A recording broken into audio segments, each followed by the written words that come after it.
KP Video News. It's KP Video News, y'all. That's right, it's KP's Video News, y'all.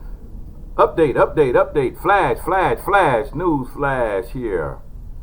The fired police officer Derek Chauvin taken into custody in George Floyd's death. Taken into custody. He's in custody here. So, it's just posted May 29th at 1:26 p.m. Eastern Standard Time. The latest on the death of George Floyd, a handcuffed black man who pleaded for air as white police officer knelt on his neck.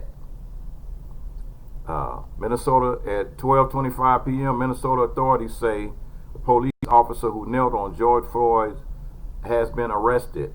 Public Safety Commissioner John Harrington said that state investigators arrested Derek Chauvin. Chauvin is the white officer who was seen on the video kneeling on the neck of Floyd, a handcuffed black man. The arrest, after 3 days of protest, which escalated in violence and demonstration, torched the police precinct that had been abandoned by officers. That same police precinct was the precinct that Chauvin and the other 3 officers worked in, and they burned it up. Minnesota Governor Tim Walz on Friday acknowledged the abject failure of the response to this week's violent protest. Walz said the state would take over the response and it's time to show respect and dignity to those who are suffering. And so, that's another update. Derek Chauvin, the cop that killed George Floyd, has been arrested.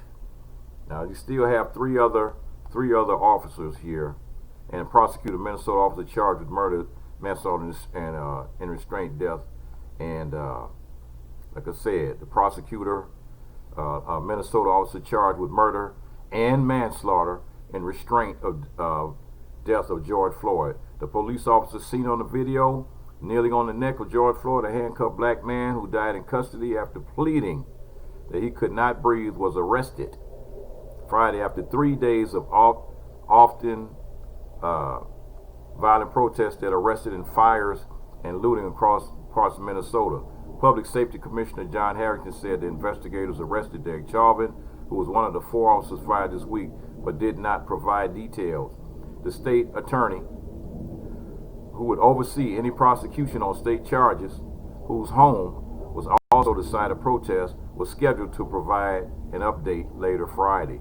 News of the arrest came moments after Minnesota Governor Tim Walz acknowledged the abject failure of the response to this week's protest and called for swift justice for officers involved. Walz said the state would take over the response to protests and at its time to show respect for dignity those who are suffering. Minnesota and St. Paul are on fire. The fire is still smoldering in our streets. The ashes are symbolic of decades and generations of pain, of anguish unheard, Walz said, adding, now generations of pain is manifesting itself in front of the world, and the world is watching.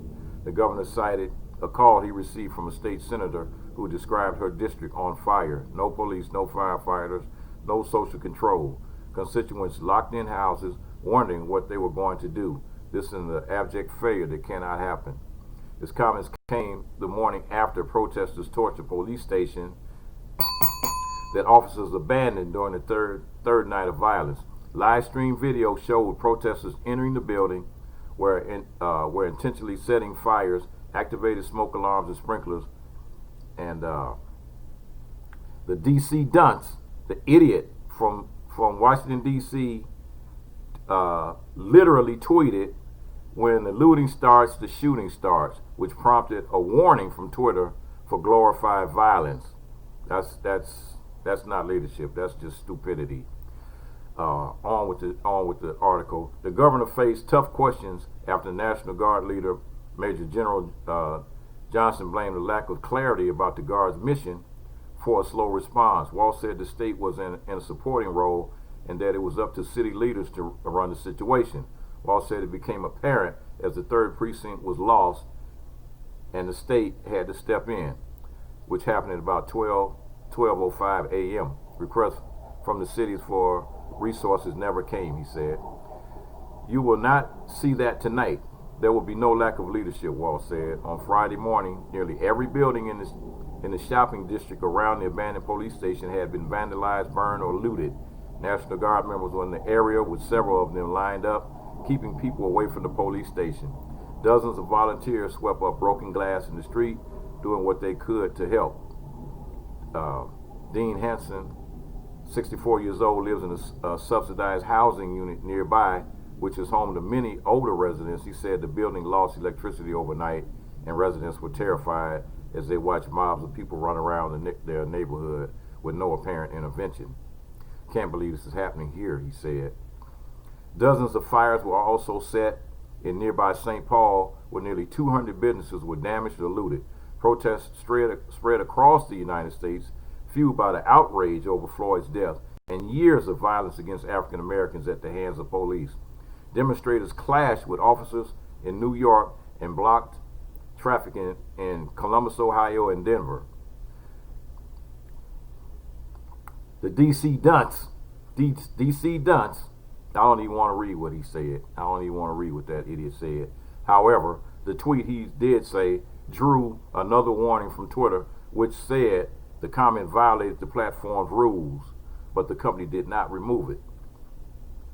And visibly tired of the frustrated Minneapolis Mayor Jacob Frey made his first public appearance of the night early Friday at City Hall, and he took responsibility for evacuating the precinct, saying it had become too dangerous for officers. As Frey continued, the officer cut across loudly with questions. What's the plan here?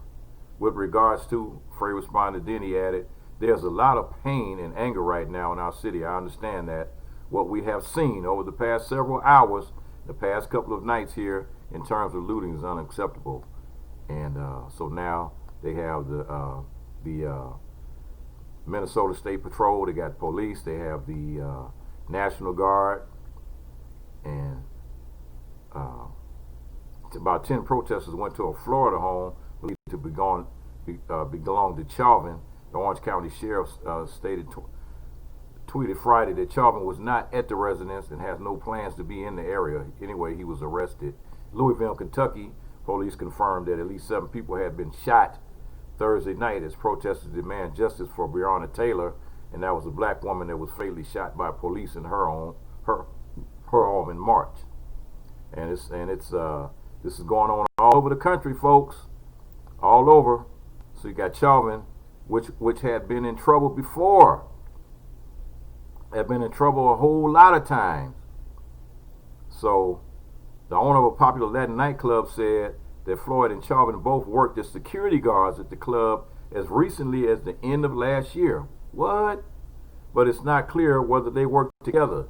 Chauvin worked at the El Nuevo Radio Club as an off-duty security guard for nearly 2 decades, but Floyd had only worked there more recently at about a dozen events that featured African American music. Wow, that's something. And Santa Maria said if Chauvin had recognized Floyd, he might have given him a little more mercy. Wow, that's a whole different twist there, folks. I'm gonna say that again. Chauvin and Floyd both worked as security guards at a club as recently as the end of last year, but it's not clear whether they worked together or whether they knew each other. Wow, telling you, man, this thing is getting deeper and deeper. Deeper and deeper. Chauvin has been arrested. Chauvin has been arrested. We got 3 more to go. 3 more to go. Chauvin has been arrested. We got 3 more to go. We need to get all of them. All 4 of them need to be arrested.